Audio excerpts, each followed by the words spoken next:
You got more questions, but I tell you, if you have a problem figuring out whether you're for me or Trump, then you ain't black. I'm black and I'm out. I'm out of the Democratic Party. Let me tell you why. For decades and many years, the Democratic Party was seen as a champion of civil rights movement, equality, and justice for black people. For over 150 years, I believe, many of us believe that the Democratic fought for us, stood for us, and represented our interests. No. But as time went by, I begin to ask myself, are we truly being represented by this party? While those in power profit from the broken system they've set up for us. Today I can proudly declare that I'm black and I'm out. I'm a full-time Republican now, and I urge all my blacks, my black American, to return to the Republican Party. The party that set us free under the 14th and 15th Amendment. This small stretch of road in Louisville, Kentucky has a special distinction. It's one of roughly 8,700 areas around the country known as an Opportunity Zone. The program was created in 2017, a change in tax law to promote investment in low-income communities. We're drawing investment into neglected and underserved communities of America so that all Americans, regardless of zip code, have access to the American dream. Got a point of view about Donald Trump? Well, you know, Donald Trump is what Americans love. Donald Trump is what Americans aspire to be. Rich, powerful, do what you want to do, say what you want to say, be how you want to be. That's kind of been like the American dream. So he looks like a boss to everybody, and Americans love to have a boss. So, you know, that's his appeal to me, you know. Since I signed the executive order establishing this initiative in my administration, we have made great strides in strengthening HBCUs, a cherished and vital institution in our country. Very important. I'm proud to say that my budget continues America's commitment to helping HBCUs improve their competitiveness, requesting more than $500 million for HBCU-focused programs. Further, the recent budget deal allows for the forgiveness of any outstanding loans owed under the HBCU Hurricane Supplement Loan Program, which was a very difficult task, and it worked out. I'm also pleased that our expansion of the Pell Grant eligibility will greatly help the many students attending our wonderful HBCU. And also, I tell you, if you're a football fan, these guys are good. I guess they're going to the game a little bit later or something. You going to the game? Are you going, or are you going to watch it on television? Former NFL stars Antonio Brown. Oh, he was a good player. He was a good player. And Le'Veon Bell, really good players. And Mike Wallace, come on up, fellas, come on up.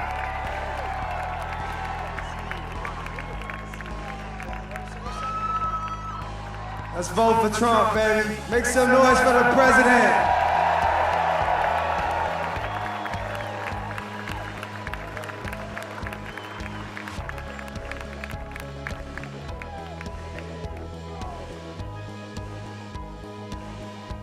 Let's go Trump. You already know, vote Trump, let's go.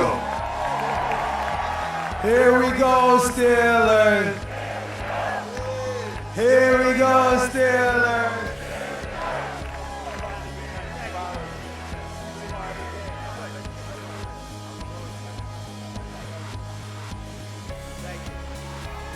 They look good. You're almost home, bro. You're almost here.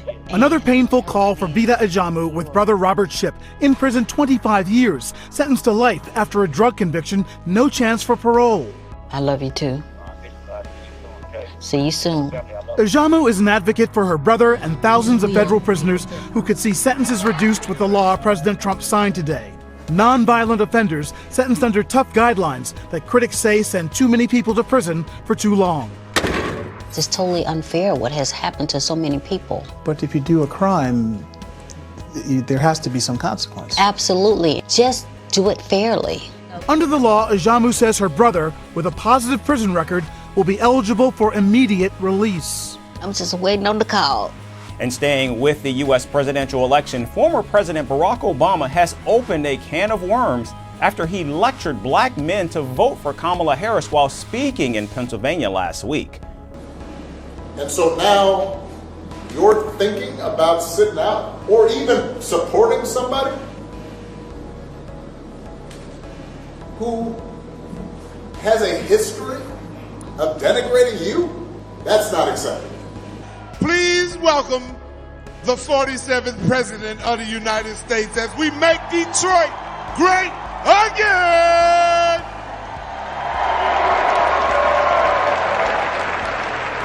President Donald Trump has left the White House, but he granted clemency to a couple of celebrities before his term officially ended. Just hours before Joe Biden is set to be sworn in as the 46th President of the United States, Trump pardoned rappers Lil Wayne and Kodak Black.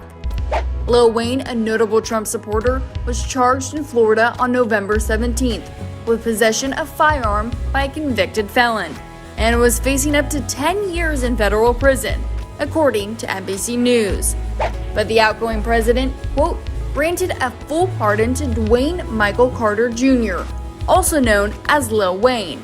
A statement from the White House read, quote, Mr. Carter has exhibited this generosity through commitment to a variety of charities, including donations to research hospitals and a host of food banks, the White House statement read.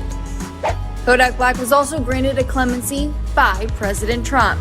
The television rapper was sentenced to nearly 4 years in prison after pleading guilty on federal weapon charges, per NBC News. But the White House noted that the entertainer's, quote, numerous philanthropic efforts, such as providing educational resources to students and families of fallen law enforcement officers and the underprivileged. This mugshot, a historic one in the United States, the first for any former president. We've all seen the mugshot, and you know who embraced it more than anybody else? The black population. It's incredible. You see black people walking around with my mugshot. You know, they do shirts and they sell them for $19 a piece. Tired of watching young black men and women shot. Turn back the clock to 2020.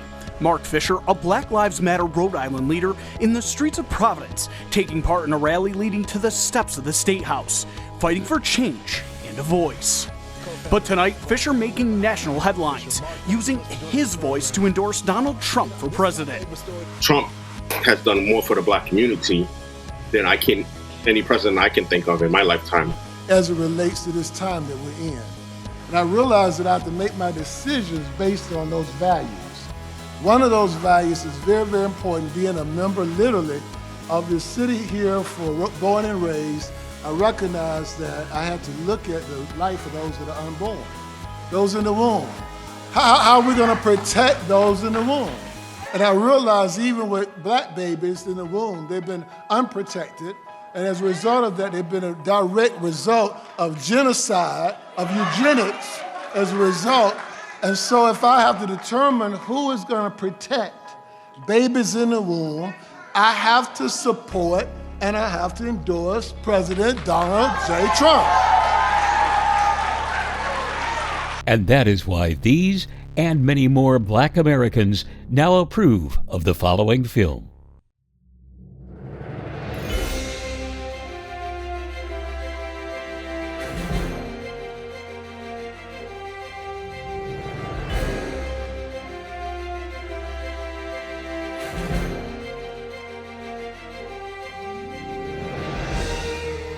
Donald J. Trump, forthright, bold, and unapologetically brash. While many called him rude, for millions of Americans, Trump represented something they hadn't seen in Washington for years: a fighter, willing to stand up to global elites and powerful enemies who seek to diminish America's sovereignty.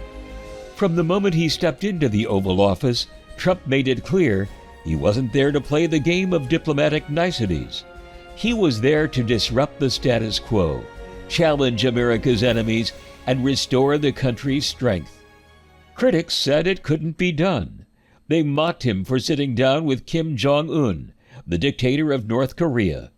But for the first time in decades, Trump brought a rogue nation to the negotiating table. The media was quick to label it a failure, an act of legitimizing a tyrant. But what they couldn't ignore was that Trump's approach was bold. He wasn't afraid to take risks to achieve peace. Because President Trump has put us in a position where we can actually prevail and make the world a better, safer place. Okay, Greg? Well, if this were Obama, they would already have demolished Mount Rushmore, and they'd put 4 Obama heads right there. I want to hit the point about the optics. They say by elevating Kim, the optics are he's getting something for nothing. It may actually help Rocket Man, but why wouldn't he do it? The point is that's going to be part of the deal. Trump's boldness did not end with North Korea. He strengthened America's alliances, especially with Israel, where he stood by Prime Minister Netanyahu and recognized Jerusalem as Israel's capital, an unprecedented move that other leaders had promised for years but never delivered. At the United Nations, Trump didn't mince words. He declared that America would no longer bow to globalist institutions, nor would it be bound by ineffective treaties that jeopardized U.S. sovereignty. From withdrawing from the Iran nuclear deal to reimposing sanctions, Trump's foreign policy sent a clear message to rogue nations. The United States would no longer be held hostage by bad actors. Iran's streets were filled with protesters, but in Washington, Trump was steadfast in his resolve. This president has led bold initiatives in nearly every corner of the world. In China, he has pulled back the curtain on the predatory aggression of the Chinese Communist Party. The president has held China accountable for covering up the China virus and allowing it to spread death and economic destruction in America and around the world. And he will not rest until justice is done. He has ensured that the Chinese Communist Party spies posing as diplomats in America are jailed or sent back to China. And he has ended the ridiculously unfair trade arrangement with China that punched a hole in our economy. Those jobs are coming back home. But Trump didn't just focus on diplomacy. He made it his mission to rebuild America's military after years of neglect. He knew that a strong military was the foundation of peace. To his supporters, Donald Trump wasn't just a leader, he was a fighter, unafraid to challenge the global elites, unafraid to call out America's enemies, and unafraid to put American sovereignty first. We are one movement, one people, one family, and one glorious nation under God. So with American pride swelling in our hearts and American courage stirring in our souls, I say these words to you tonight. We will make America powerful again. We will make America wealthy again. We will make America strong again. We will make America proud again. We will make America safe again. And we will make America great again. Thank you, Ohio. Thank you. Thank you very much. Trump's leadership was not about being liked. It was about protecting the future of America. In the face of global challenges, he stood firm, a leader unapologetic in his defense of American sovereignty. But as we approach the 2024 election, the fight for America's future is far from over. For while Trump fought for America's strength, others in Washington had different plans. Kamala Harris is a radical left Marxist. She likes to call herself middle class, and she often forgets to talk about the 6 years that she lived in the most affluent neighborhood of Montreal, Canada, or years of living with some of America's top academics. Her father was the first black scholar to be granted tenure in the Stanford University Department of Economics, where he focused on Marxist theory. Her mother was a biologist at the University of California, Berkeley, until she moved the family to Canada for a position at McGill University's medical school. While in Montreal, Kamala lived in Montreal's most affluent neighborhood, traveling back to Palo Alto, California to spend summers with her Marxist father. Kamala began college in Montreal and then transferred to Howard University in Washington, D.C. Throughout her political career, supercharged at the start by her close personal relationship with Willie Brown, then one of the most powerful politicians in California, Harris has believed in and advanced far-left values. During her failed race for president in 2019, Harris owned her progressive stance, proudly and repeatedly describing her far-left positions in interviews, town halls, and during debates.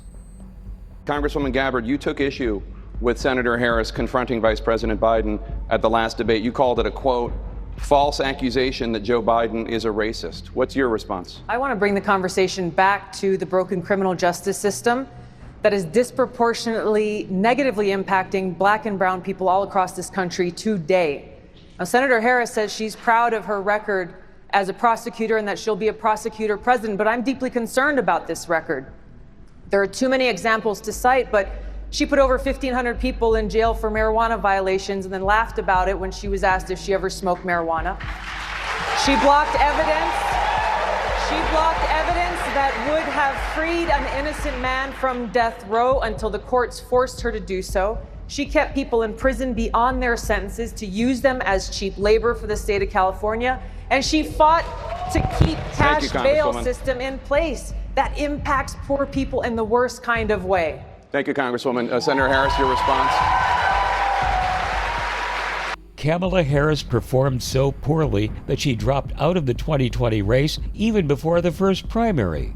Still, having never received even one vote in any state presidential primary, Kamala Harris was chosen by Democrat Party insiders to become their 2024 candidate for president.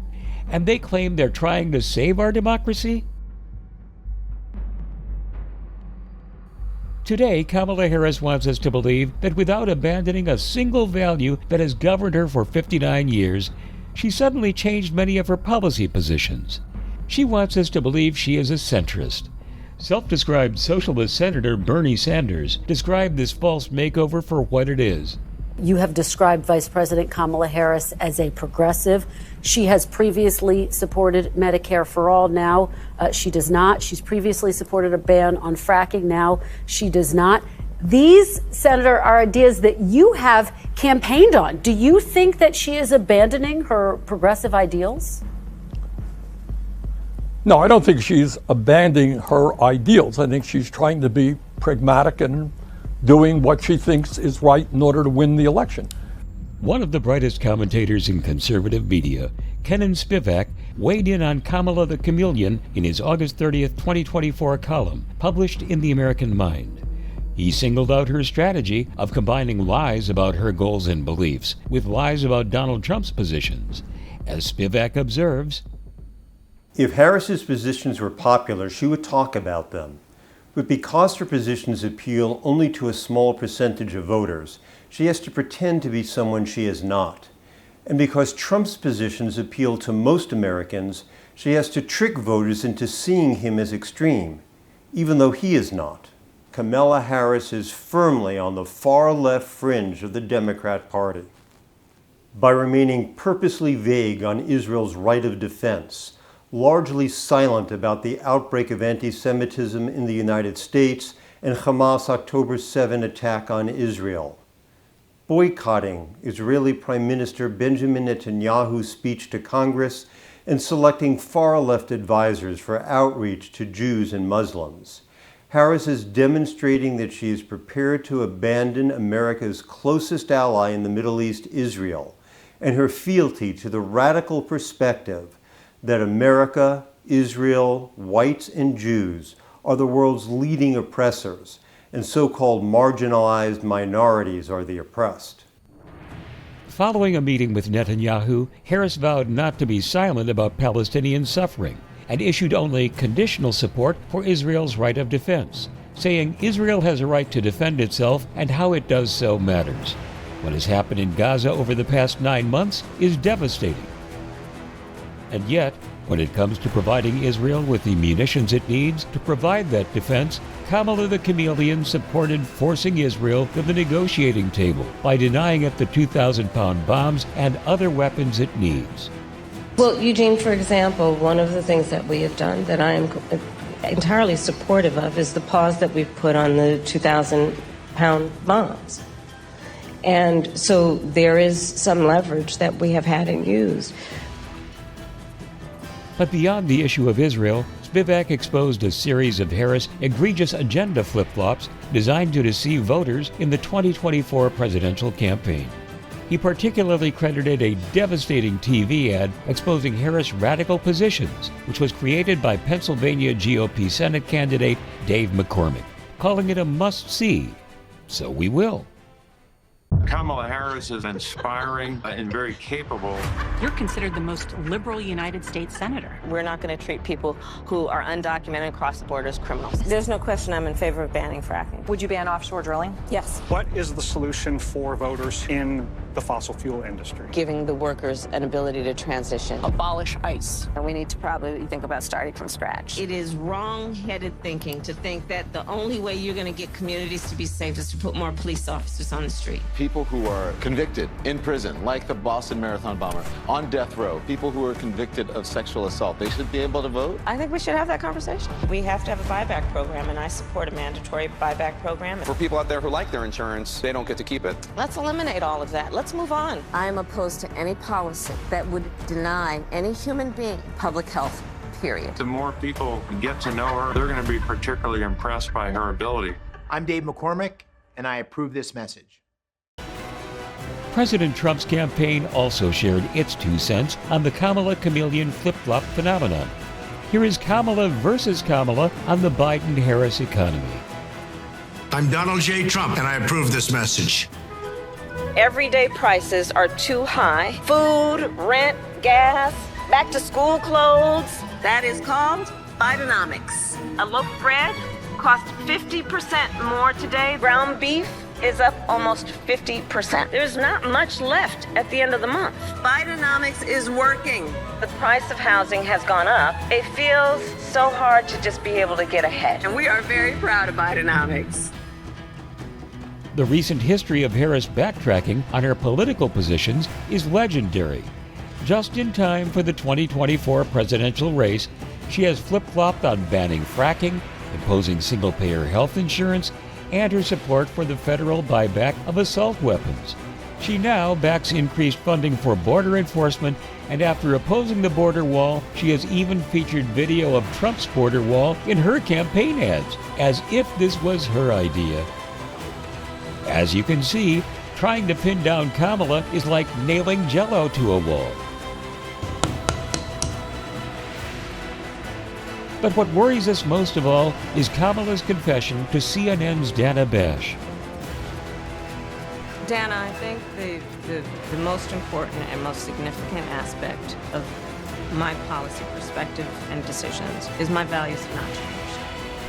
Unlike a company that gets your dollar by making promises it never keeps, there's no penalty when a politician lies and cheats his or her way into office. We know what Kamala Harris believes. We know the inflation, foreign wars, and racial turmoil the Biden-Harris administration created with a president far less radical than Kamala Harris. Anyone who votes for Harris believing what she says about her beliefs has become an easy mark for the progressives. Casting your ballot for Kamala Harris does not come with room for buyer's remorse, a 30-day vote-back guarantee, or any redo.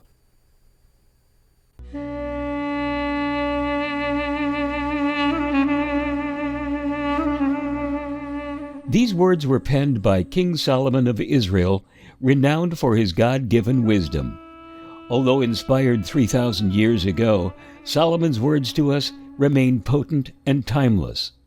They also perfectly picture the peril and opportunity presented to Americans as we select the next President of the United States.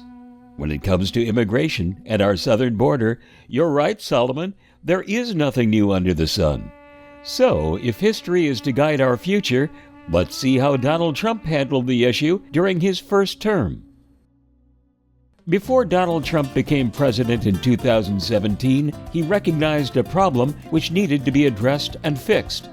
The Immigration Reform Control Act of 1986, which granted amnesty and a path to citizenship for 2.7 million illegal aliens, encouraged millions more to cross the border, following in their footsteps. In fact, a string of amnesty rulings followed, extending forgiveness to roughly 3 million more between 1986 and 2000. Another firestorm of controversy erupted over a 2014 policy established by President Obama, which became known as DACA, short for Deferred Action for Childhood Arrivals. Obama's order allowed 3.6 million children who had accompanied their parents on their way north to remain in the USA. Although ruled likely illegal by a Fifth Circuit federal court, the Obama administration turned a blind eye to the outcome and continued extending living and work permits to those covered by DACA, known as Dreamers. But Donald Trump and his supporters worked throughout his term in office to restore another dream, the American dream. He knew our security, rule of law, and customs were all under attack, and that something had to be done about it. So Trump promised his supporters he would build a wall. We're going to build the wall. We have no choice. We have no choice.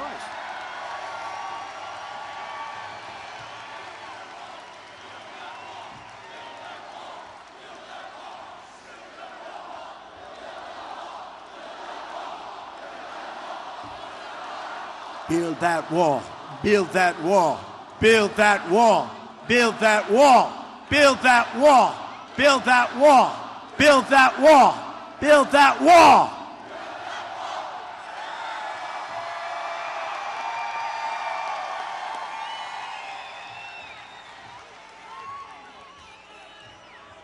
So, we're going to build it. Who's going to pay for the wall? 100%. By the way, 100%. And build it he did. As Trump's big, beautiful wall went up, illegal immigrant crossings went down during the Trump years, reaching a historic low in April 2020. Less than 4 years ago, I handed this administration the strongest border in American history. But you can see on the chart that saved my life, that was the chart that saved my life. I said, look it, I'm so proud of it. I think it's one of the greatest, it was done by the Border Patrol, one of the greatest charts I've ever seen. It showed everything just like that. You know the chart. Oh, there it is. That's pretty good. Wow. Last time I put up that chart, I never really got to look at it.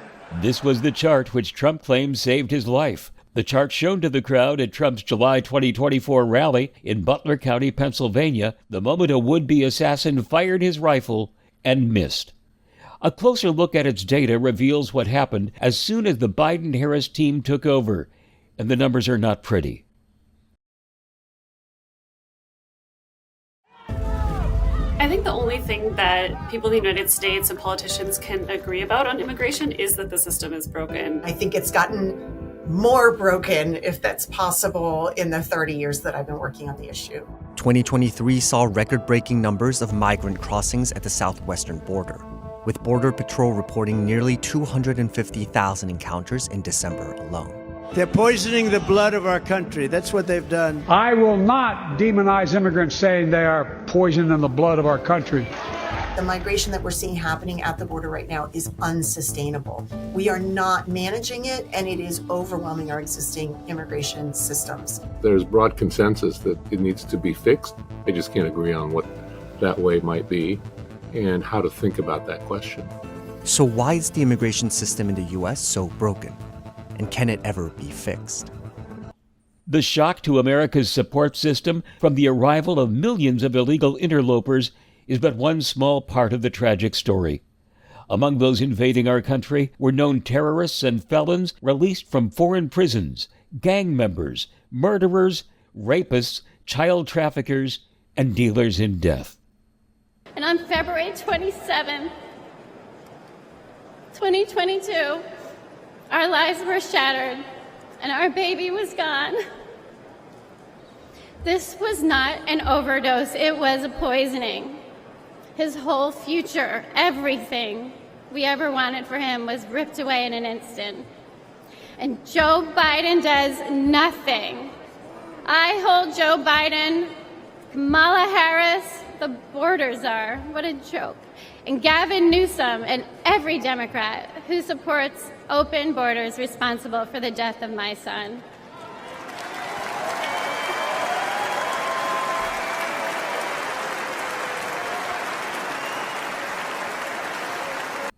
So what does candidate Kamala, Joe Biden's last person in the room, think about the wall? Apparently it depends on what day of the week it is. We don't need a multi-billion-dollar wall. That wall ain't gonna stop them. Let me be very clear. I'm not gonna vote for a wall under any circumstances. Harris said that she supports the bipartisan border bill, which includes requiring the Trump border wall. But isn't Joe Biden's border czar allowed the occasional flip-flop? This is a show of hands question, and hold them up for a moment so people can see. Raise your hand if your government plan would provide coverage for undocumented immigrants. When called out on her MIA status at the border by Lester Holt of NBC News, this misleading response was pure Kamala Harris. Okay. Do you have any plans to visit the border? At some point, we are going to the border. We've been to the border. So this whole thing about the border, we've been to the border. We've been to the border. You haven't been to the border. And I haven't been to Europe. And I don't understand the point that you're making.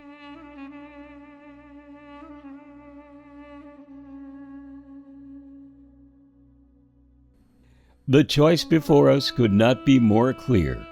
Over the past 8 years, we have seen the masterful Trump in action and Harris, the master of inaction. We've watched Trump build a wall to protect Americans. Down with deportation! Up with education! Down with deportation! Up with education! And Harris throw open the gates for political expediency. We have seen Donald Trump point America to a new vision of greatness and beheld Kamala Harris expose her own track record of incompetence, opportunism, and self-service. Comparing the two commanders-in-chief, Trump and Harris, is a rare gift. We can predict the outcome of our choice in advance, but this also leaves us with no excuse. How will you vote? And what will be the outcome of this election in 2024? Let's read it again together. That which has been is what will be. That which is done is what will be done. And there's nothing new under the sun.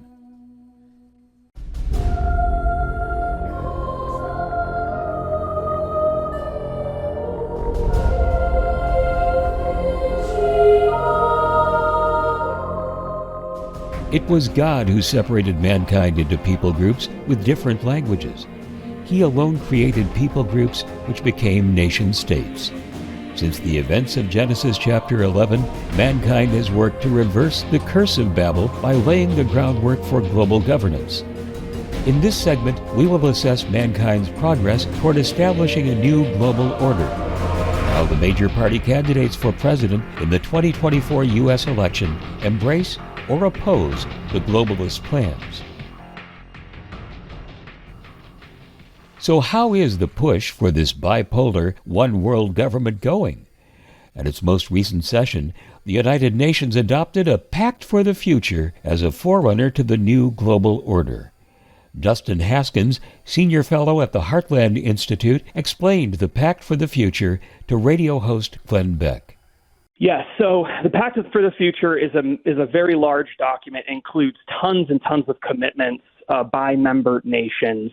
It was approved by basically the entire United Nations over the weekend, including the United States. In fact, Secretary Blinken yesterday afternoon gave a speech praising the Pact for the Future. So it includes all kinds of radical provisions. Probably the most important one, the one that we've been looking at most closely, is something called the Emergency Platform. The idea behind this is to give sweeping powers to the UN Secretary General in the event of a future, what they call global shock, which is not clearly defined in the document. Conservative commentator Kenan Spivak has been tracking this elitist threat for years and shares his thoughts. At the center of the movement for the so-called liberal international rules-based order are organizations like the United Nations and the World Economic Forum, organizations that push for policies that undermine the sovereignty of individual nations, particularly the United States. Globalist treaties and compacts usurp the U.S. Constitution and law. Complicit Democrat presidents who ignore the Constitution's requirement that the Senate approve of all treaties enter into these compacts that claim to override our Constitution and government and cede power to unelected, self-styled elites. Even as the UN works feverishly to assert control over our lives during its self-declared emergencies, the World Economic Forum works not so quietly behind the scenes to set its globalist agenda for the coming world. The best take we found on the work of the World Economic Forum came from former presidential candidate and Trump supporter Robert F. Kennedy Jr. when he appeared on the Glenn Beck podcast. Where do you stand on the WEF, the World Economic Forum? It is like, we shouldn't be paying any attention. It's a billionaire's boys club as arranging the world to shift wealth upward and to clamp down totalitarian controls on everybody else. And now they got the capacity to do it. They got all these countries running around doing what they tell them to do. It's astonishing to me that, these people go to Davos in their private jets. Yes. And they're able to tell these world leaders, how to govern us in ways that eradicate our constitutional and civil rights and constantly shifting wealth. I mean, COVID, we shifted $4 trillion of wealth upward. We closed all the little guys. Yeah. And Home we made Depot Amazon was open, rich, but and Google, yeah. and they're all colluding with each other to censor the people who are like me who are complaining about it. A leading contributor to the WEF is historian and author Yuval Noah Harari, who suggests a novel solution to the problem of faith-based divisions and which God to worship. Stop me if you've heard this before, like maybe in the Garden of Eden, but Harari predicts mankind is about to become God. Humanity's next targets are likely to be immortality, happiness, and divinity. Having reduced mortality from starvation, disease, and violence, we will now aim to overcome old age and even death itself. And having raised humanity above the beastly level of survival struggles, we will now aim to upgrade humans into gods and turn Homo sapiens into Homo Deus. Don't get too excited, though. Harari says you may have no purpose in remaining here. And now fast forward to the early 21st century, when we just don't need the vast majority of the population, because the future is about developing more and more sophisticated technology, like, again, artificial intelligence, bioengineering. Most people don't contribute anything to that, except perhaps for their data. And whatever people are still doing, which is useful, these technologies increasingly will make redundant and will make it possible to replace the people. So Yuval Noah Harari says you will be a god, but a replaceable god. And what happens to those who do not find a place in his dystopian globalist future? For you, Harari says there will be drugs, video games, and extinction. Harari's philosophy helps guide the elites to formulate their plan for our globalist future. Again, we turn to Kenan Spivak to clarify the globalist plan. Their aim is to consolidate power into the hands of a few, stripping away the independence of nations so that global governance can take hold. Our high standard of living, strong military and moral backbone stand in the way. But why would the shining city on a hill cede its position to these global elitists? They found accomplices in our government, media, and religious institutions who would degrade the moral, financial, and military underpinnings of our nation. Some of these people received cash and other favors, while still others received promises of being part of this new ruling global elite. Billions of dollars are given away overseas while our people suffer. Meanwhile, far from the eyes of average Americans, unelected elites gather in places like Davos to discuss the future of the world. They are not accountable to you or to our government. And yet they wield immense influence over governments, corporations, and media alike. Comparing today's America to that of 40 or 50 years ago, we can see how far down the slippery slope we have slid. The process is so far along that this election may be our last fork in the road, determining which route America chooses: a Marxist, globalist, elitist oligarchy, or a return to the constitutional republic won for us with the blood of the patriots at Yorktown in 1781. Democrat Kamala Harris is linked at the hip with the policies of the current president, Joe Biden. In fact, he recently told the ladies of ABC's The View that he could delegate any of his responsibilities to Vice President Harris. And as vice president, there wasn't a single thing that I did that she couldn't do. And so I was able to delegate her responsibility on everything from foreign policy to domestic policy. As the last person in the room, Harris claimed credit for the failed withdrawal of U.S. troops from Afghanistan, which saw 13 of them killed in action by a Taliban suicide bomber. Vice President Kamala Harris confirmed she played a pivotal role in President Biden's decision to withdraw U.S. troops from Afghanistan in an interview with CNN's Dana Bash on Sunday. He just made a really big decision. Afghanistan. Yes. Were you the last person in the room? Yes. And you feel comfortable? I do. Fox News contributor Pete Hegseth told commentator Mark Levin. First of all, she's a Marxist at home, and then she's a globalist and apologist overseas. And you know, most empires lose their influence around the world because they lose their compass at home. That certainly happened under Obama. It's fast forwarded under Biden, and under Marxist Kamala Harris, Comrade Kamala, it would accelerate. We know exactly who she is. She is a radical, cratering our sense of self, our southern border, our national identity, our love of country, and certainly our military, as you've talked about, as I wrote about in The War on Warriors. When all of that happens, the world takes notice. So why has the world not taken notice of the 325,000 children Kamala Harris lost track of during her term as Joe Biden's border czar? Donald Trump wants to know. Harris lost. Listen to these numbers, though. Seriously, if this were a Republican, they'd be stringing them up. Now listen to this number, because you have to understand what it means. 325,000 children have been lost. They've been allowed to be trafficked all across our borders. She flew in illegal aliens by the hundreds of thousands, and many of these were young children.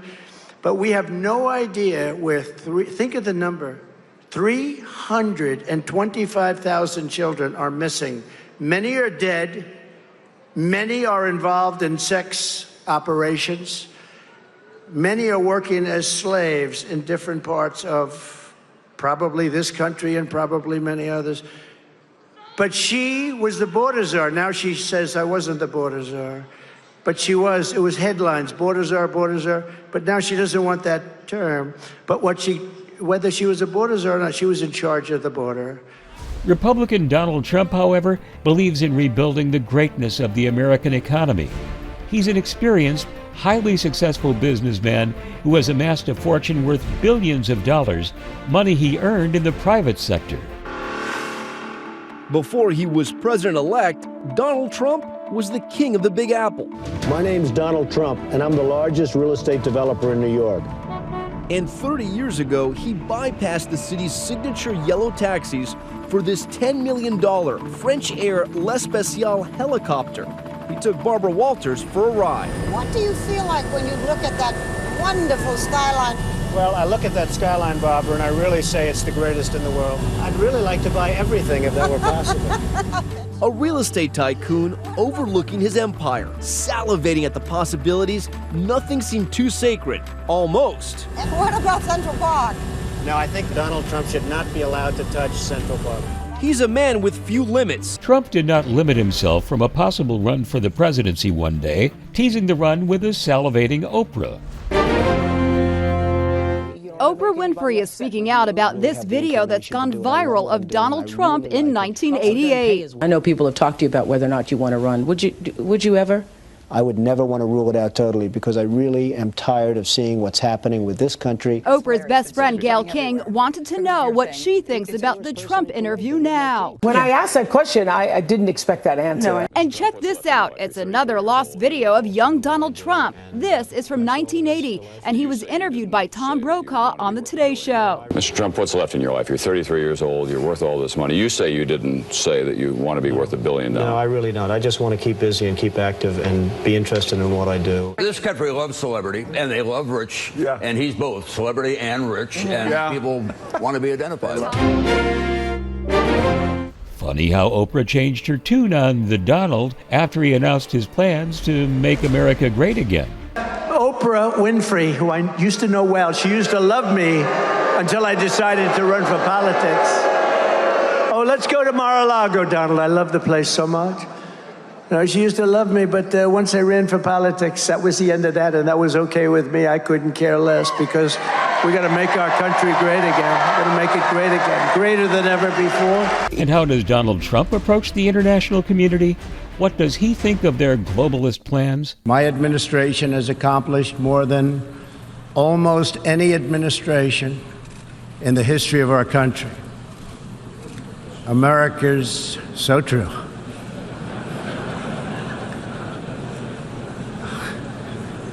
Didn't expect that reaction, but that's okay.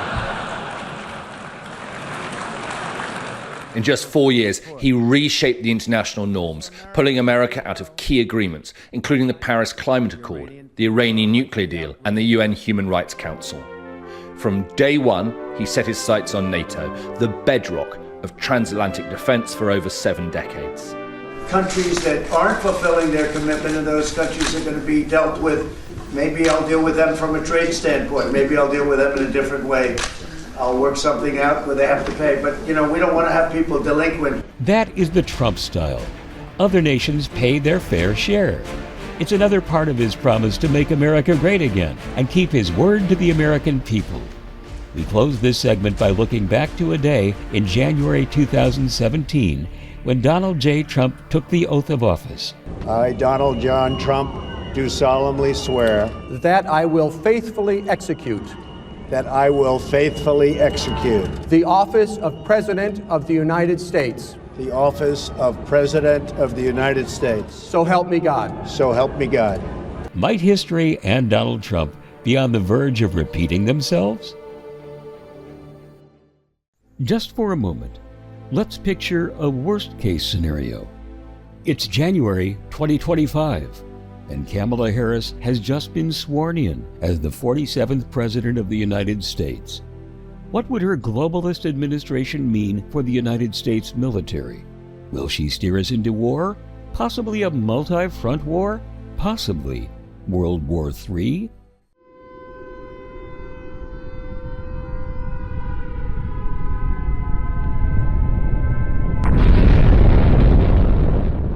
Fortunately, we have an alternative to Armageddon. We can compare the military readiness and leadership under the administration of our 45th President, Donald J. Trump, with the foreboding future likely to materialize under Kamala Harris. To do so, we will utilize expert analysis and commentary showing how a variety of woke factors, including diversity, equity, and inclusion promotion, have eroded military effectiveness. We begin with these eye-opening revelations from reporter Sharyl Attkisson's podcast, Full Measure. With rising tensions around the world, a large question looms. How many wars is the U.S. military prepared to fight at the same time? Lisa Fletcher speaks with an expert who warns our adversaries are producing ships, bombs, and bullets faster than we are. What is the state of the U.S. industrial base right now to make equipment and munitions?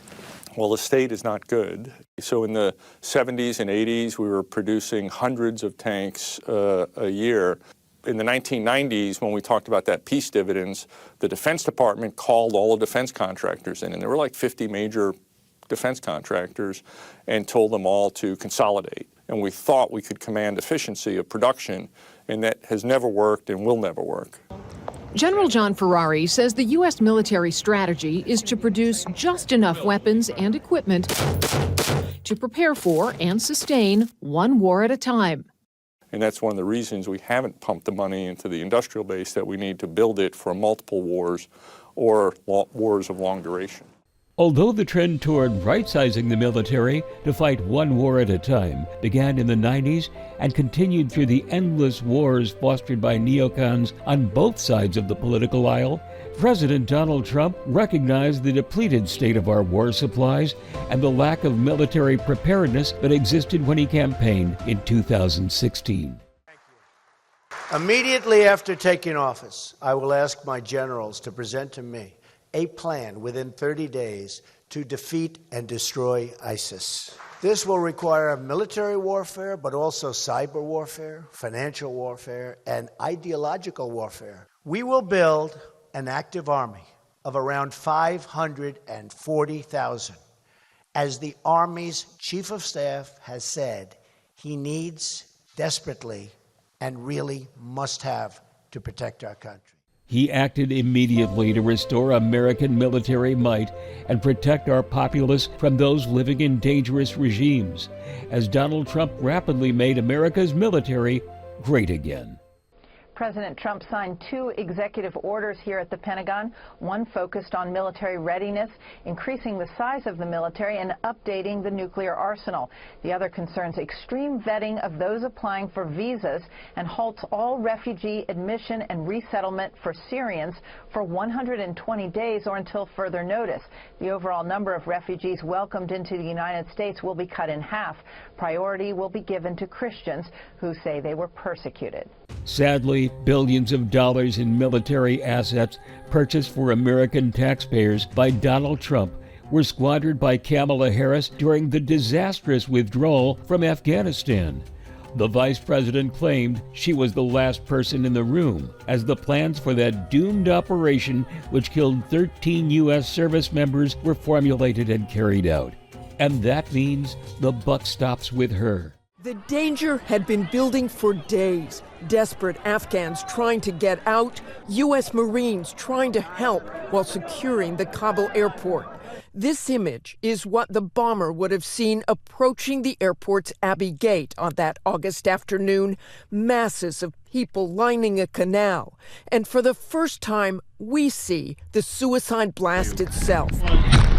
It is only a few seconds and some 50 yards away, but slow it down and you see a lone figure dressed in black, who investigators now say was the bomber. In the end, her failed policy would also prove responsible for the deaths of Afghan citizens so desperate to evade the Taliban that they fell to their deaths after clinging to the side of the last C-17 cargo plane leaving that country.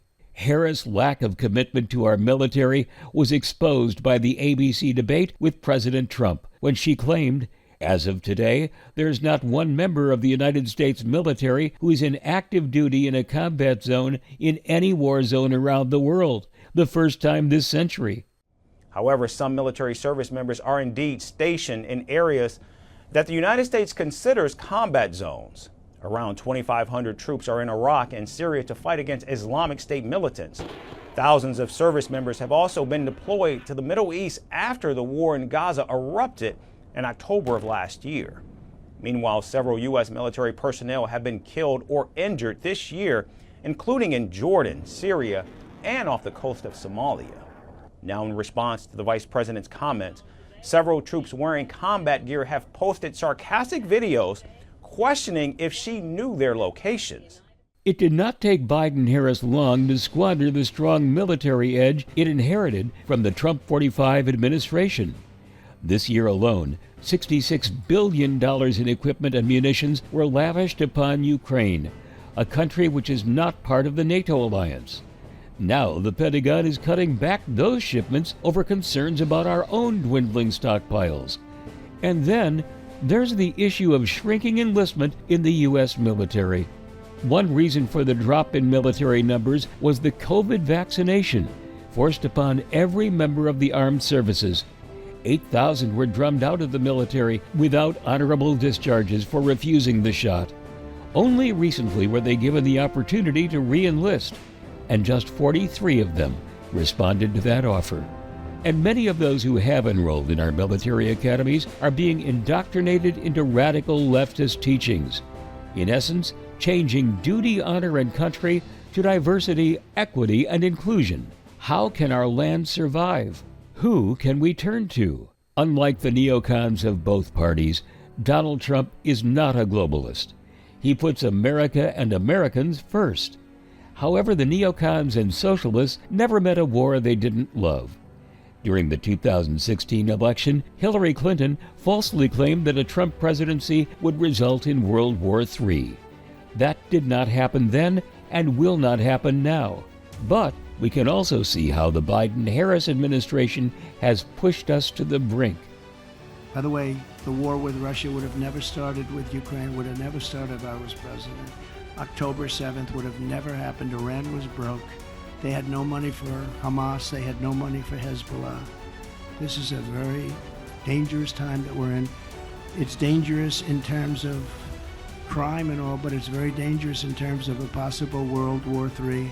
We're very close to World War III, and people don't realize it. We're closer than we've ever been, I think, ever since World War II, but this would be the war of wars because of weaponry. This isn't, as I say, two army tanks going back and forth shooting at each other. The level of power, the level of weaponry that there is in the world today is so bad, it's so dangerous, it's so bad. And you need the right person to be president. You know, we had no war when I was president, except that I totally defeated 100% of the ISIS caliphate. Everyone said it would take 5 years. It took me like about 4 weeks. For the sake of your family, for the sake of our country, vote wisely on November 5th. There's an old saying which demands our attention, especially during this election season. There's nothing certain but death and taxes. Given the control being exerted over Kamala by never-Trump neocons and the military-industrial complex, the death part of that equation is virtually a given.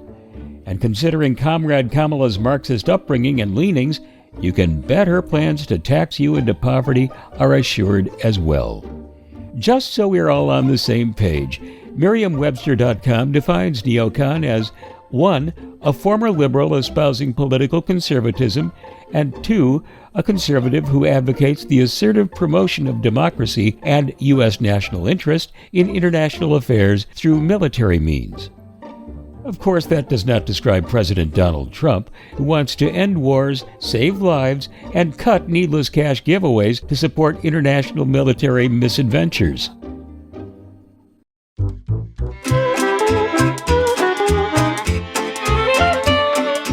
The rogues gallery of rebel Republicans realigning with despotic Democrats is growing daily.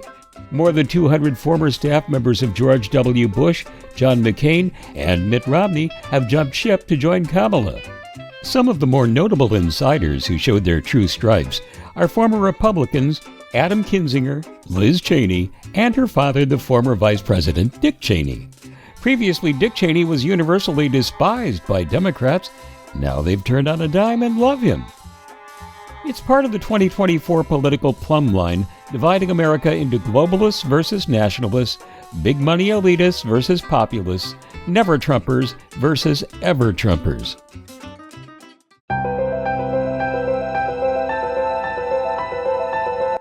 As you might expect, two candidates promoting such different agendas for America also will advance wildly diverging tax policies. Republican Donald Trump wants to reduce the tax burden on the average American, and he did just that during his first administration when he cut tax rates and taxes for Americans at all levels of the economic ladder, despite the lies told by Democrats who don't want voters to know the truth. After Trump announced his plan to help those working in the service industry, We are going to not charge taxes on tips, people making tips. In no time at all, Kamala Harris stole Trump's tax plan. And eliminate taxes on tips for service and hospitality workers. Not to be outdone, Trump upped the ante. We're not going to charge tax to Social Security, the seniors. We're not going to do it. We're not going to charge. And also tax. I say the two things. We're going to have no tax on seniors Social Security, and we're going to have no tax on tips. Very simple. But Trump is not done cutting taxes. He announced reduced corporate income taxes to spur economic growth, and today, I'm also announcing that as part of our additional tax cuts, we will end all taxes on overtime. You know what that means? Think of that. Trump also wants to put more of the cost of running our government on foreign interests, reducing the burden on U.S. taxpayers. Former President Donald Trump has said he wants to make the federal government's revenue less reliant on taxes and more on tariffs. He would impose a 10% tariff across the board on all imported goods, and for anything imported from China, the tariff would be 60%. This, he says, would be balanced by tax cuts. As for Harris-specific tax policies for the average American, we're still waiting. Harris has not released a formal economic plan just yet, but economists expect her to remain aligned with Biden's vision. What do we know about Kamala's tax proposals? Conservative commentator Kenan Spivak has researched the topic, and her revealed positions are downright scary. For openers, Kamala Harris has proposed taxing Americans on unrealized capital gains. That means if you own real estate, stocks, or other investments, the government would track your paper gains. Harris says she wants to impose this tax only on wealthy Americans worth more than $100 million. But we know it's only a matter of time before all of us will be completing these tax returns and paying tax on unrealized capital gains. This could drive farmers and homeowners into bankruptcy. It could destroy small businesses and eliminate good jobs. It would be a disaster for the U.S. economy and the American people. And that's just for starters. There's more? She split with Biden only on the size of the increase she wants on the capital gains tax rate. Biden wanted to double the rate to about 40%, where Harris is willing to accept about a 50% increase to 28%. That's on top of state and local taxes. The Tax Foundation estimates that Harris's tax proposals would cost us $4 trillion over the next 10 years through a combination of income tax increases and reduced income. That would actually reduce the size of the U.S. economy by 2% and make us much less competitive. How can Americans vote for a candidate who plans to raise taxes and kill the American dream? But like we said, with Kamala Harris as president, the only things certain are death and taxes.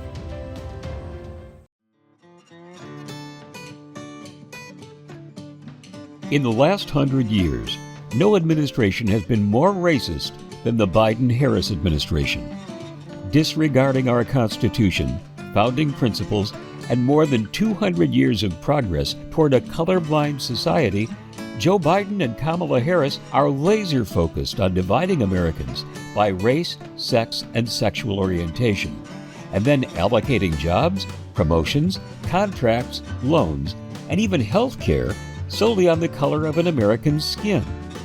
Harris has taken a lead in promoting so-called diversity, equity, and inclusion, or DEI, an unconstitutional, racially discriminatory scheme that seeks to allocate all of America's opportunities and benefits to be proportional to each group's percentage of our population, without regard to qualifications, experience, aptitude, or even interest. Conservative commentator Kenan Spivak attacks the DEI issue head-on. In 1863, a Republican president, Abraham Lincoln, issued the Emancipation Proclamation.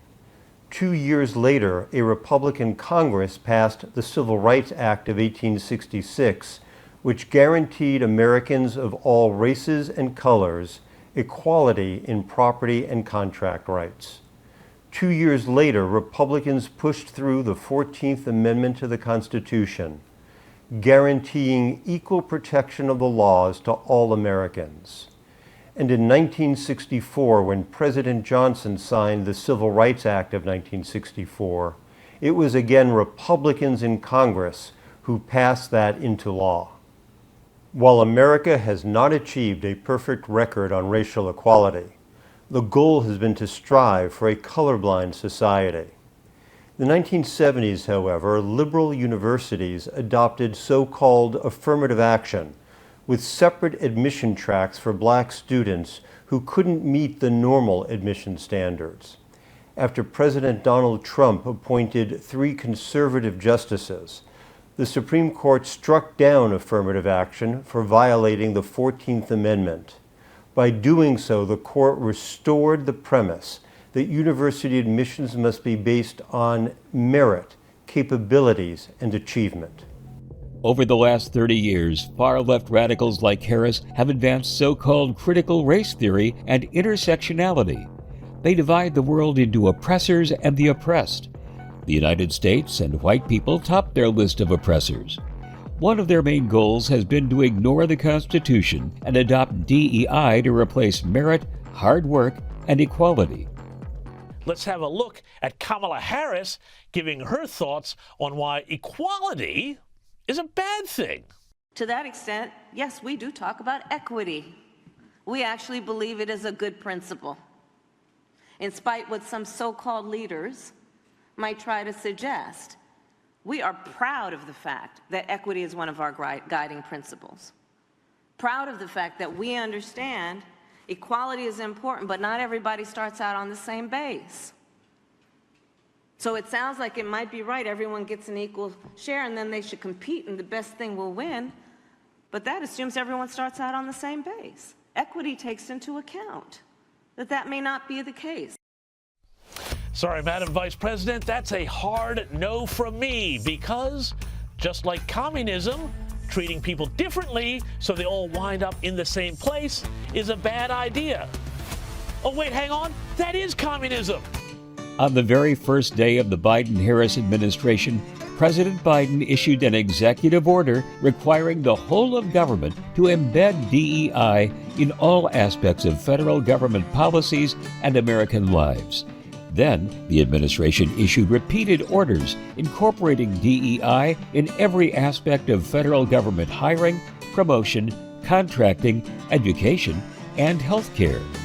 The Biden-Harris administration's infamous Infrastructure Act of 2021 and its so-called American Rescue Act of 2022 allocated billions of dollars to ensure the growth of DEI for restaurants, farmers, small businesses, homeowners, and construction companies alike. To date, more than 140 federal agencies have adopted DEI plans. No one may be promoted at the State Department who doesn't pledge fealty to DEI. Secret Service agents, special forces, doctors, and healthcare recipients are selected based on their race, sex, or sexual orientation. We learned during Hurricane Helene that the #1 mission for FEMA, the Federal Emergency Management Agency, is DEI, not rescuing Americans. The Secret Service has decided that at least 30% of its agents must be women. Remember that brave Secret Service woman who wrapped around Donald Trump during the assassination attempt in Butler, Pennsylvania? It's not her fault that Trump towered over her, exposing his torso and head. What about that female agent who had difficulty holstering her sidearm? You decide whether she was a DEI hire. The administration has also prioritized COVID-19 tests and vaccines by race and allocated $260 million to teach Black Americans how to fill out forms. That's just plain insulting to blacks. Kamala Harris is not only a committed advocate for DEI, but also for the payment of reparations by people who never owned a slave to people who never were slaves. A socialist wealth distribution scheme where all that matters is the color of someone's skin. The Supreme Court observed that distinctions between citizens solely because of their ancestry are by their very nature odious to a free people. Chief Justice John Roberts observed, "The way to stop discrimination on the basis of race is to stop discriminating on the basis of race." The majority of Asian, Black, Hispanic, and white Americans oppose admissions and hiring by race. They believe fairness and American exceptionalism are based on merit and hard work. Equality of opportunity advances the values of hard work, education, and merit. Those values serve all of us. Ignoring those principles and instead incorporating racism and sexism in everything we do through DEI is morally wrong, unconstitutional, and ultimately will destroy the U.S. economy, military preparedness, and the most inclusive society in human history. There is only one path forward to avoid that outcome. Donald Trump and Republicans abhor racial discrimination and seek equality of opportunity for all Americans. Kamala Harris and most Democrats seek to slice and dice Americans by race, color, sex, and sexual orientation. If they're not stopped, American exceptionalism will come to an end. And you know, that's a little bit old, that chart. That chart's a couple of months old, and if you want to really see something that's said, take a look at what happened. On July 13, 2024, President Donald J. Trump was addressing an outdoor rally in Butler County, Pennsylvania, when by the grace of God, his right ear only was grazed by a would-be assassin's bullet. Less than 2 months later, Trump's political life would be on the line. Could this moving target named Donald J. Trump survive a brutal 3-on-1 nationally televised tag team cage match conducted in the ring of public opinion by ABC News? The very first question from moderator David Muir set the tone for the debate when he asked Kamala Harris if we're better off today than we were 3.5 years ago. This gave the audience an illusion of fairness from a moderator who likely knew Kamala would never answer the question.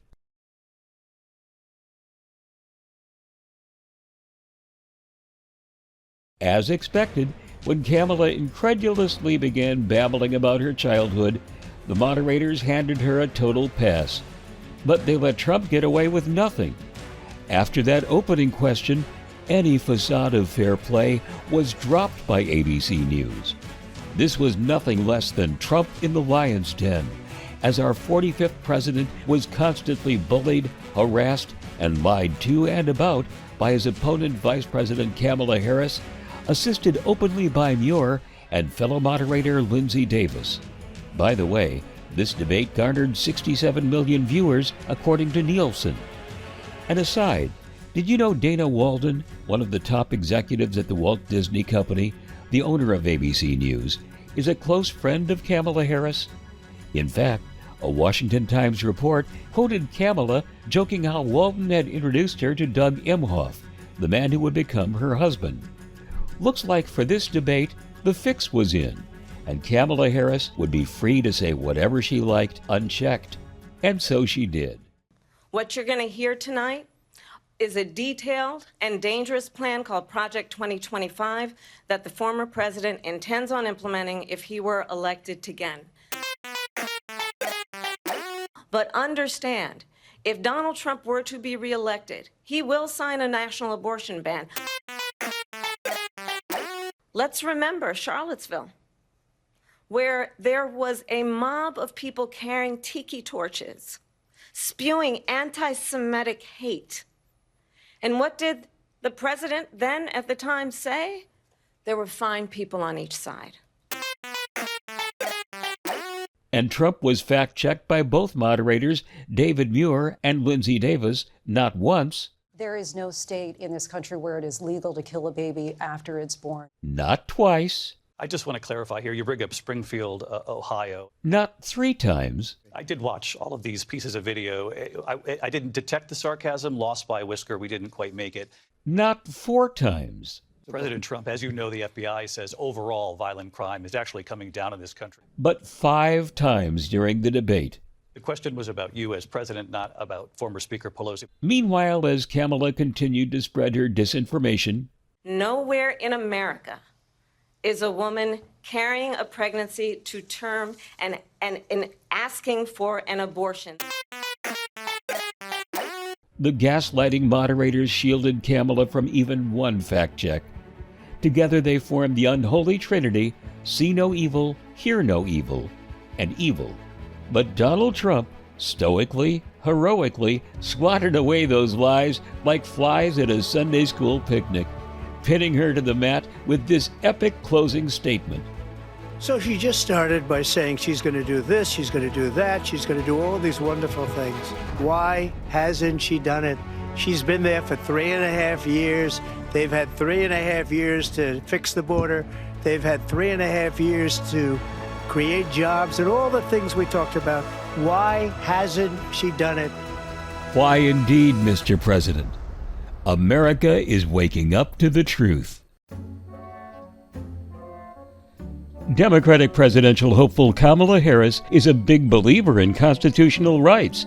Her constitutional rights. As for you and me and the rights of the rest of us, not so much. Her elitist stripes showed through during her recently televised sit-down love fest with television personality Oprah Winfrey. Ensconced in what she considered to be a safe environment, Harris let down her guard and revealed a shocking truth to Oprah and 1.5 million of their close friends. At the debate, I'm a gun owner. Tim Walz is a gun. I did not know that. If And I thought somebody that was breaks in powerful. my house, they're getting shot. Yes, yes, I hear that. I hear that. Probably should not have said that. But my staff will deal with that later. She wants to send the police into our homes just to make sure that we're responsible with our Second Amendment rights. But she may have them confiscate your so-called assault weapons on the way out. Yes, I am a gun owner, and Tim Walz is a gun owner, and we're not trying to take anybody's guns away from them. But we do need an assault weapons ban. And how quickly does she plan to start grabbing your guns? Upon being elected, I will give the United States Congress 100 days to get their act together and have the courage to pass reasonable gun safety laws. And if they fail to do it, then I will take executive action. And Kamala Harris would never attempt to violate your First Amendment rights, would she? Well, let's find out how she treated undercover reporter David Daleiden, founder and project lead for the Center of Medical Progress. As California Attorney General, Kamala Harris shielded her friends at Planned Parenthood after Daleiden exposed them in an undercover video operation for selling baby parts. Harris sent 11 police to his apartment to seize his electronic equipment used in distributing the truth. It is your First Amendment right to promote the significance of your own message. When she said that I was targeted because of the content of my videos, Kamala Harris's deputy prosecutor admitted that the reason that I was targeted and I alone was to punish what I have to say. Planned Parenthood sells baby parts. That's why I'm suing Kamala Harris, the California Attorney General, Planned Parenthood, and others in Los Angeles federal court for conspiracy to violate First Amendment civil rights. Kamala Harris is not opposed to all reporters. Quite the contrary. She has many powerful friends in the mainstream media who are tilting the political pinball table in her favor. In his nightly newscast before the televised debate, ABC anchorman David Muir put his political gamesmanship skills on full display. The Media Research Center analyzed Muir's performance as 100% positive for Harris and 93% negative on Trump. No wonder Harris' Republican opponent, President Donald Trump, refers to him and the rest of the mainstream media as Everybody back there, the fake news media, look at all of them.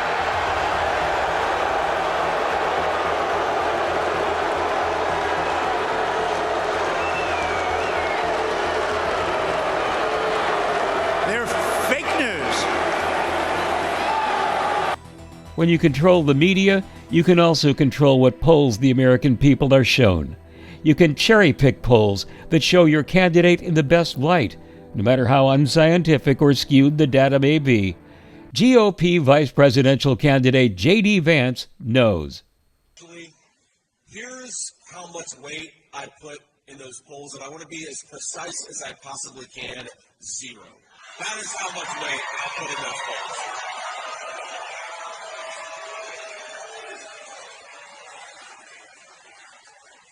And look, we have, I believe, in our campaign, the very best pollsters working for us, and trust me, we feel extremely good about Pennsylvania and the whole country.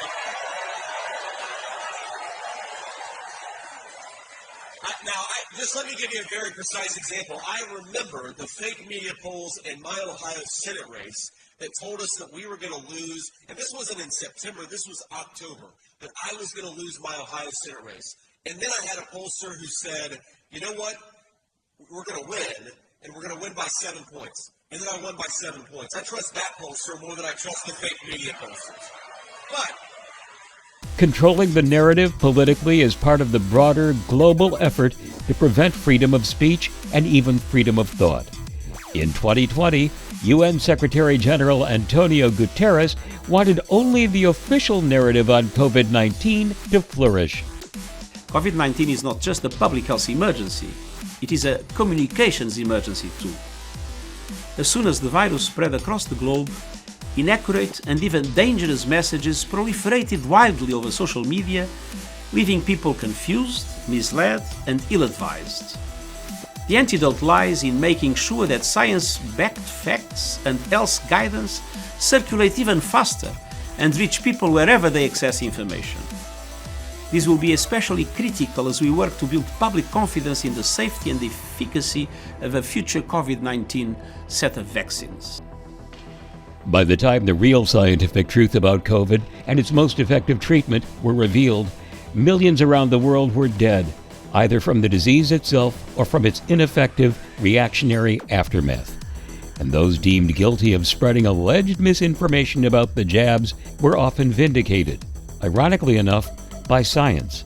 And we continue now looking at Senator Harris and her time as California's Attorney General and now Senator, including her questioning of President Trump's judicial nominees over their membership in the Knights of Columbus. Capitol Hill correspondent Eric Rosales reports. Eric? Well, Tracy, it's important to note that in the Senate, Kamala Harris has twice sponsored the Do Not Harm Act, which essentially prevents religious freedom protections from harming third parties. Critics say that all it does is prevent people from practicing their faith in public. And they also say that it's another example of Harris going after religious freedoms. Senator Harris has been crystal clear what she believes. Katie Glenn of Americans United for Life says Senator Kamala Harris has a record of grilling Catholic judges nominated to sit on federal courts and who also belong to the Knights of Columbus. Saying that being a member of the Knights was a bridge too far, that any member of the Knights is not eligible for the federal bench, which suggests any Catholic is not eligible. Kamala Harris may be leading the charge against our constitutional protections in this election, but she's not alone. The push to muzzle and enslave us is a widespread, long-standing liberal agenda which has come to the fore in the 2024 election. Conservative commentator Kenan Spivak shares with us his thoughts on the process. If Harris's positions were popular, she would talk about them. But because her positions appeal only to a small percentage of voters, she has to pretend to be someone she is not. And because Trump's positions on the issues appeal to most Americans, she has to trick voters into seeing him as extreme, even though he is not.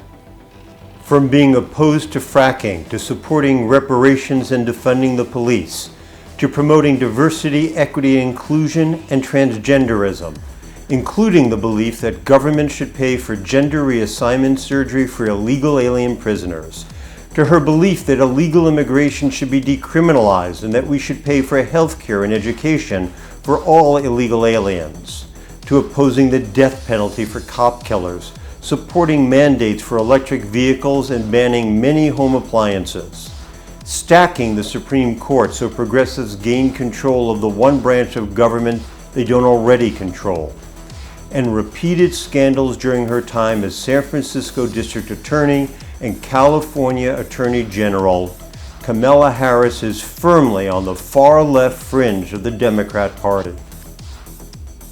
By remaining purposely vague on Israel's right of defense, largely silent about the outbreak of anti-Semitism in the United States and Hamas' October 7 attack on Israel, boycotting Israeli Prime Minister Benjamin Netanyahu's speech to Congress, and selecting far-left advisors for outreach to Jews and Muslims, Harris is demonstrating that she is prepared to abandon America's closest ally in the Middle East, Israel, and her fealty to the radical perspective that America Israel, whites, and Jews are the world's leading oppressors, and so-called marginalized minorities are the oppressed. The date was April 4th, 2007, and the late prophet Kim Clement uttered these shocking words that would chart the course for the life of a future U.S. president. Trump shall become a trumpet! Clement further described this coming president as fearless. There's a president who will come. And God says he will have absolutely no fear. Which leads us to the events of July 13th, 2024. Donald Trump had taken the stage at a Butler County, Pennsylvania rally just minutes before and was pointing to a chart on immigration when bullets rang out. And you know, that's a little bit old, that chart. That chart's a couple of months old, and if you want to really see something that's said, take a look at what happened.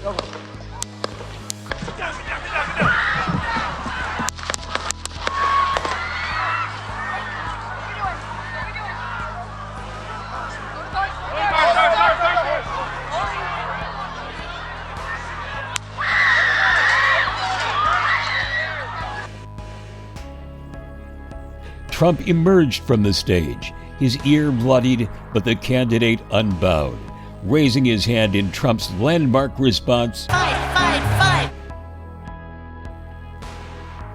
No, Donald Trump would never surrender to fear. He did not quit the race that day. In fact, he maintained his busy campaign schedule of both indoor and outdoor rallies and scheduled a return visit to the site where a crazed young gunman named Thomas Matthew Crooks had nearly ended his life. In the social media post, Trump says he will honor Corey Comparator, David Dutch, and James Copenhaver. Tomorrow marks 2 weeks since Trump held that rally in Butler. The threats to Trump did not end there. Fueled by crazed partisan rhetoric from media and political sources, calling Trump a threat to democracy and Adolf Hitler. Watch as Whoopi Goldberg of The View compares Trump to a bug, and President Joe Biden displays his official knee-jerk response. Then he just wouldn't go. He was like a bug. He just kept being there. He was like a bug right there. Zzz. So you felt... Joe Biden's Secretary of Commerce, Gina Raimondo, gave viral voice to Biden's slapstick. It's just another lie. Like, how did we get here? Let's extinguish him for good. Yes, others found their places in line to end Trump's life and candidacy. One warm Sunday afternoon in September, gunshots echoed across Trump's Mar-a-Lago golf course as he shot a round of golf with friends. The would-be assassin, 58-year-old Ryan Wesley Ruth, was nabbed after his license plate was passed along to Florida authorities.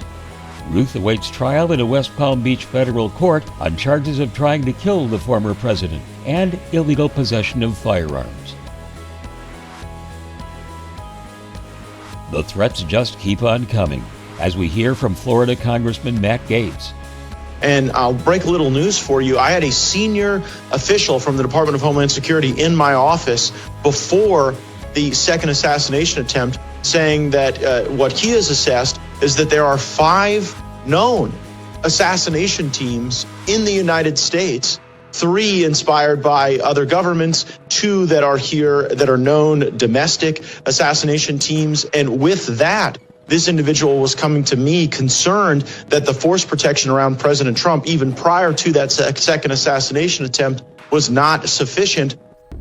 Meanwhile, the U.S. Senate released a damning report blaming Secret Service failures leading up to the Butler County shooting.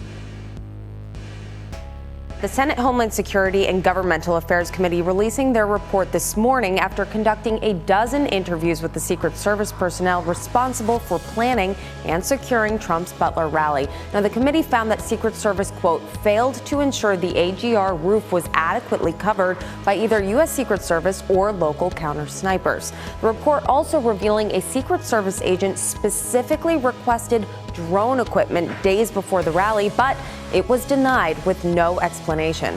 And the committee can confirm Secret Service knew about a suspicious person with a rangefinder for at least 27 minutes before shots were fired. but they allowed former President Trump to stay on stage. A Secret Service counter sniper said seeing officers with their guns drawn elevated the threat level, but notifying someone to get Trump off of the stage did not, quote, cross his mind. We wonder why threats continue against just one candidate for president, but we continue praying for the protection of both candidates. Donald Trump, who has shed blood to defend his country, and Kamala Harris, who, to our knowledge, remains untargeted and in good health.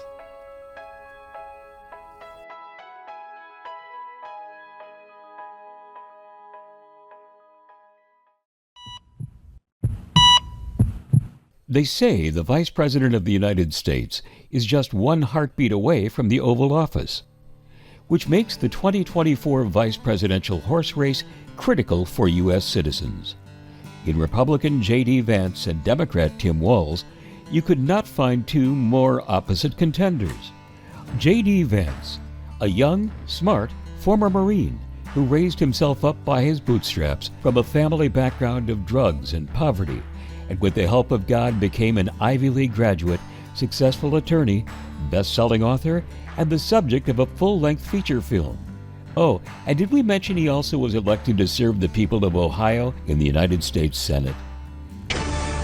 Yeah, now projecting that J.D. Vance, the author of Hillbilly Elegy, wins in Ohio. And this is a must-win for Republicans if they want to have any chance of taking control of the United States Senate. And then there's Vance's Democrat opponent, former six-term congressman and governor of Minnesota, Tim Walz, a mature man who wears his feelings on his face. During the campaign, Walz sullied the character of his military service in the Minnesota National Guard by misrepresenting his record, including his rank, leaving the service before his unit was shipped out to a battle zone in Iraq, and then lying again, claiming Walz served in a battle zone. As we become better acquainted with Tim Walz, we discover his version of the truth stretches like silly putty, and that lying is really just misspeaking.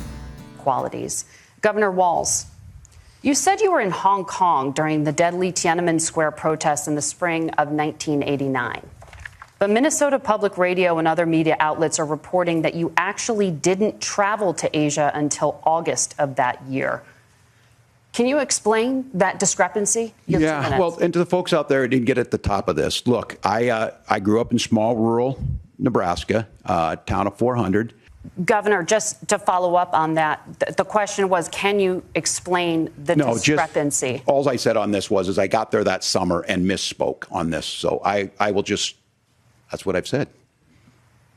So I was in Hong Kong and China during the democracy protests went in. And from that, I learned a lot of what needed to be in governance. While it's true Vance has not always been a vocal supporter of his Republican running mate, the candidate explained his change of heart about Donald Trump to CBS moderator Margaret Brennan in this year's one and only down-ticket debate. And you've shifted many of your policy stances to align with his. If you become vice president, why should Americans trust that you will give Donald Trump the advice he needs to hear and not just the advice he wants to hear? You have 2 minutes. Well, first of all, Margaret, because I've always been open. And sometimes, of course, I've disagreed with the president, but I've also been extremely open about the fact that I was wrong about Donald Trump. I was wrong, first of all, because I believed some of the media stories that turned out to be dishonest fabrications of his record.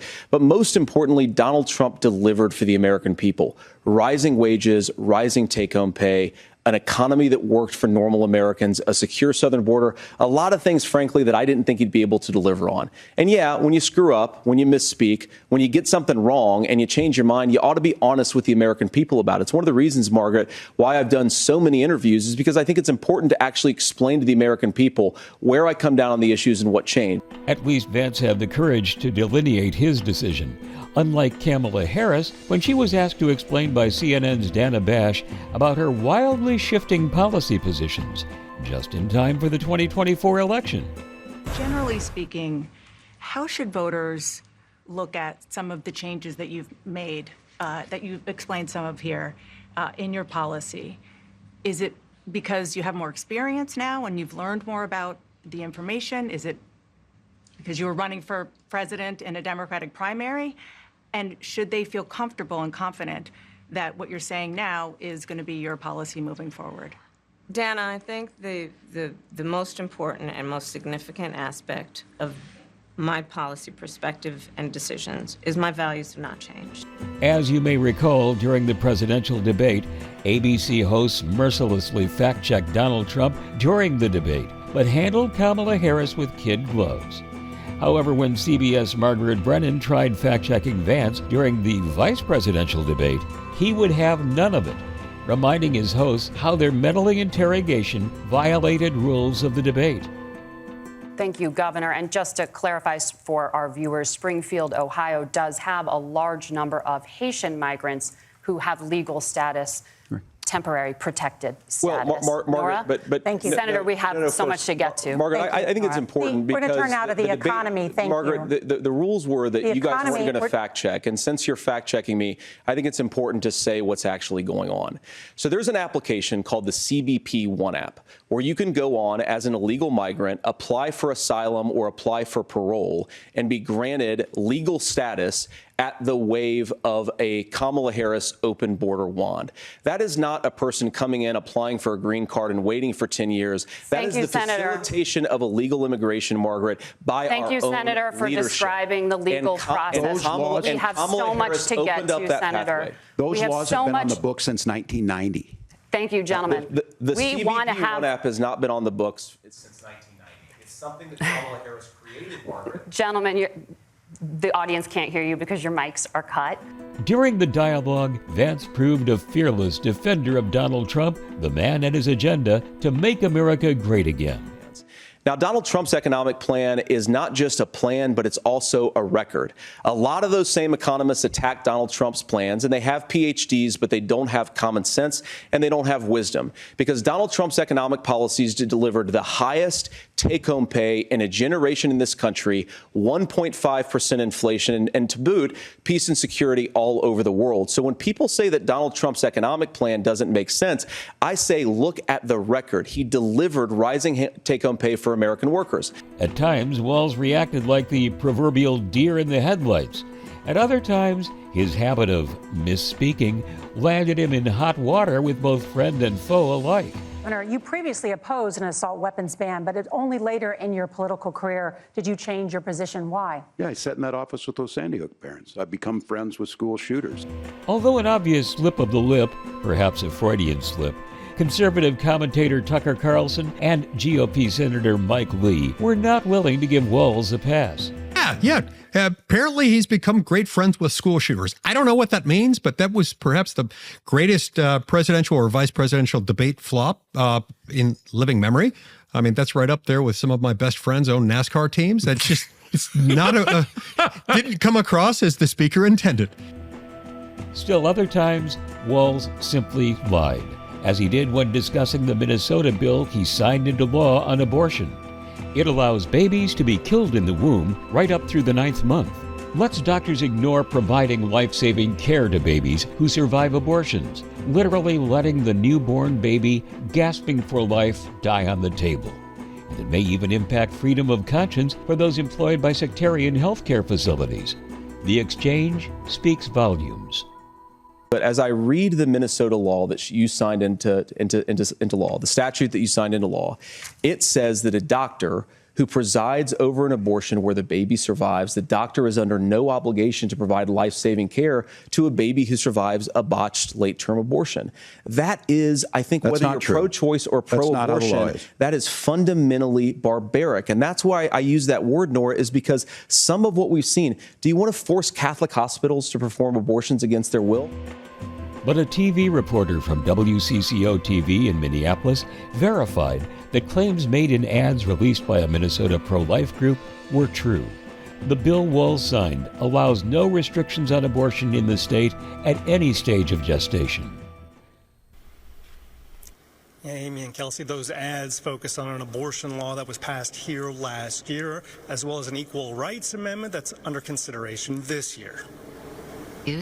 Abortion after birth isn't compassionate, it's way out there. Minnesota citizens concerned for life took to the airwaves to campaign against a state law allowing abortions at any stage, right up until childbirth. We know that these do happen, and we know that late-term abortionists across the country are saying, come to Minnesota. State statistics show that's hyperbole. Abortions later in pregnancy do happen in Minnesota, but they are extremely rare. Most potentially damaging of all to the Democrat ticket are new allegations about Walz's apparent ties to the Chinese Communist Party. Capitol Hill, Harris's running mate under investigation for his ties to China. House Oversight Committee Chair James Comer asking the FBI for information about the connections Tim Walz has had to the CCP for the past few decades. Walz spent a year teaching in China and said he has visited the country around 30 times. In a letter to the FBI, Comer said in part, Walz has connections to CCP-connected entities and officials that make him susceptible to the party's strategy of elite capture, which seeks to co-opt influential figures in elite political, cultural, and academic circles to influence the United States to the benefit of the communist regime and the detriment of Americans. Is it even possible that in Tim Walz, we may be looking at a real-life Manchurian candidate? That may be up to the Congressional Committee to determine. But imagine the possibility that come 2025, marching orders for our American government may not even originate in Washington, D.C. Whether the source of such a power grab in our nation's capital proves to be foreign or domestic, it may signal an end to our democratic republic. Once they're in, if Democrats have a clean sweep, meaning they get the White House, they keep the Senate, they take back the House of Representatives, Kamala Harris has made known her agenda to nuke the filibuster in the Senate.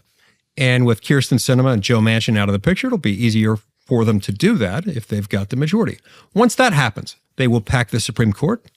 They will pass voter registration and voter reform bills that will take a lot of the discretion to draw legislative districts away from state legislatures. They'll add D.C. and Puerto Rico as states and make a couple of other changes, including to our campaign finance laws, that together will make an indefinite, perpetual Democratic majority in the United States Congress our new reality.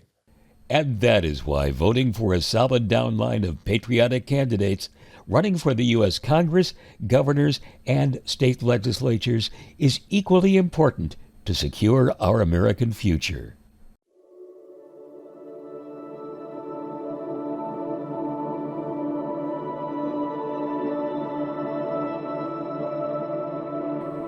If all goes according to plan, the sun will rise over America on Wednesday morning, November 6, 2024, just as it always does. We can expect that sunrise to appear the same, but what of America? Will it be the same? The decision we make for the direction of our country on Election Day, Tuesday, November 5th, will affect our lives and direct the futures of untold generations. We've already examined the very real and different outcomes we may expect as a nation, depending upon how Americans vote that day. Will we become pawns to autocratic tyranny, little more than nameless cogs in the merciless machinery of globalist elites? The World Economic Forum has promised us we will own nothing and be happy. 2 questions. If we own nothing, who will own everything? And what will they do to us if we're not happy about that? And what if Kamala Harris does win?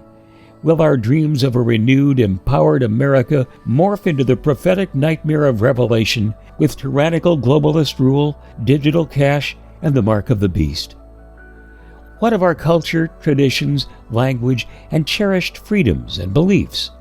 Will they too fall prey to Big Brother's right think, right speak, and right actions? Has the world of George Orwell's 1984 finally arrived on our doorsteps? Or will America regain its place of leadership among the nations, preeminent in innovation, education, high-tech, science, agriculture, and business?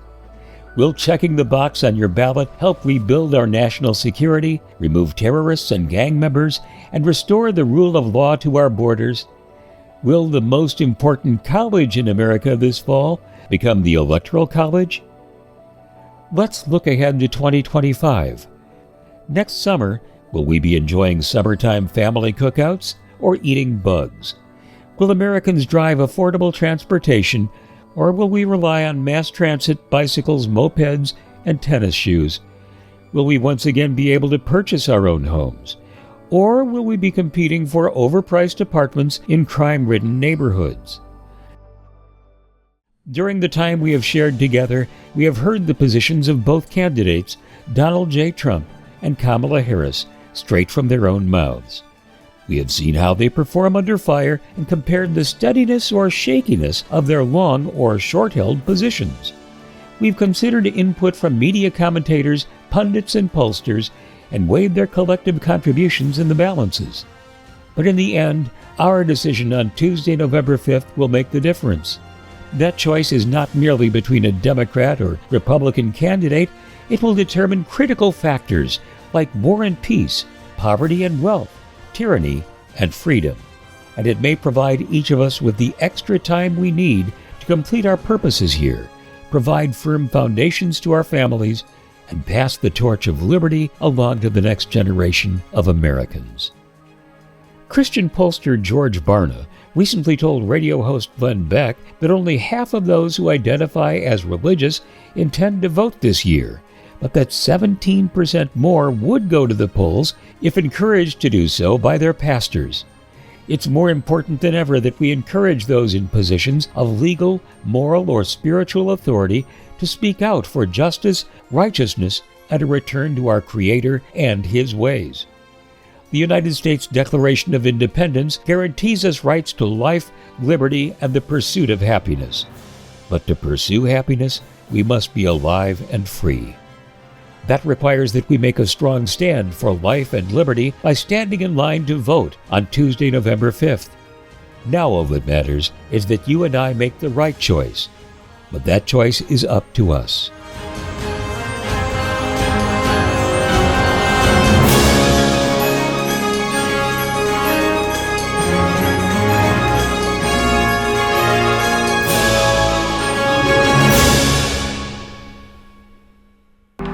Choices that could change our very fate. Hopes and fears, they clash and they debate. Sovereign shadows move.